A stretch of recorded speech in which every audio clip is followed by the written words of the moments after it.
أداك النهاردة. بص، هو أنا ما أقدرش أقولك حاجة. اللي أنت بتعمله يكفي أصلا تاخد 5/10. طب أنا عايز أعرف أنت عايز مني إيه؟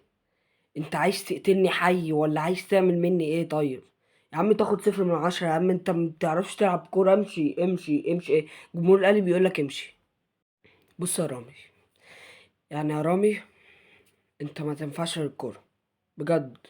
انت ايه بتقلب لي؟ هتقلب سبايدر مان يعني ولا ايه؟ انت ما تنفعش كورة تاخد 0/10. انت كمان يصل 2/10 عشان مش اداك مش زي رامي، بس تاخد 2/10.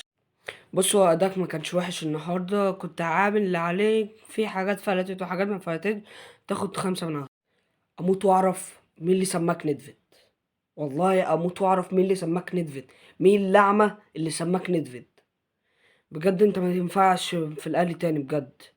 وانت مروان تاخد 5/10، لان انا بحبك كده كده. انت مسمار. انت اللي كنت ماسك الماتش النهارده من ساعة ما طلعت، والدنيا اتقلبت جابوا التاني كمان. انت 5/10 وهو 0/10. بجد اسطورة. والله اسطورة. والله اللاعب ده يستاهل مليون من 10. اللاعب ده ياخد 7/10. ليه بقى؟ لان اللاعب بيعرف يباصي، بيعمل كل حاجة. عايز يتحط في مكانه صح وامكانيات عدلة، يبقى معاه لعيبة. النهارده بجد عمر الساعة أقنعني إن هو لاعب يستاهل 50 مليون اللي اتدفعوا فيه. قفشة، بجد أنت لازم تقعد دكة وتنزل بديل بجد. يعني أنت تاخد 5/10 قفشة، لأن أنت لازم تقعد بديل وتنزل بديل قصدي، وتقعد دكة، لأن أنت مبتنفعش إلا في الدكة. وأنت يا إمام عاشور تاخد 7/10 على اللي عملته، والمهارات والكلام اللي أنت عملتها، والهجمات اللي كنت بتخش بيها بجد. بص انا، لو انت مدخل فيها مليون جون هديك تعظيم سلام، لان انت مش مهاجم. بسم الله ما شاء الله، ربنا يحميه. وخمسة وخميسة في عين جمهور، اوسخ جمهور في العالم. اللي عايزها ياخدها على نفسه ياخدها بقى، لان ادوك عين انت يا ابني. بجد تاخد 7/10. بص يا كريم، ما لكش تقييم النهارده، لان انت ما عملتش حاجه، ما لحقتش تاخد الفرصه. بص يا محمد هاني، انا لو هقيمك 2/10. ليه بقى؟ لان انت عملت كورة حلوة وكورة وحشة.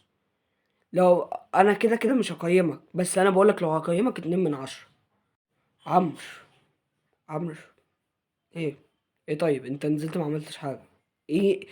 ايه فايدة نزولك؟ ايه فايدة نزولك؟ انا عايز اعرف ايه فايدة نزولك. بص، انت نزلت عملت اللي عليك. ما عدتش مباراة حلوة، بس نزلت عملت اللي عليك، جبت الجون اللي انا طالبه منك، انك جبت جون. بس كده تاخد 5. عايز تغور غور، بس بعيد عننا. مش ناقصاك والله. عايز تمشي امشي، احنا بنقفش على لاعب. بجد يا اكرم، انت بجد ما توقعتش ان هي هتطلع منك انت يا اكرم. علامة استفهام عليك يا كولر. النهارده انت ما عملتش حاجة خالص. مدرب النهارده، انت حطيت تشكيلة، جربت، ودي الماتشات اللي احنا قلنا دي ما ينفعش تجرب فيها. انت تجرب في الدوري. الدوري طويل، طويل معاك ماشي قدام. يعني ما تجيش تجرب لي مثلا واحد لسه جاي، تجربوا لي قاعد بقاله سنتين، تجربوا لي مثلا في دور التمانية. ده مش هينفع. او في دور، ايوه في دور التمانية، ده مش هينفع خالص يا كله. فلازم نلحق نجيب صفقات قبل ما يناير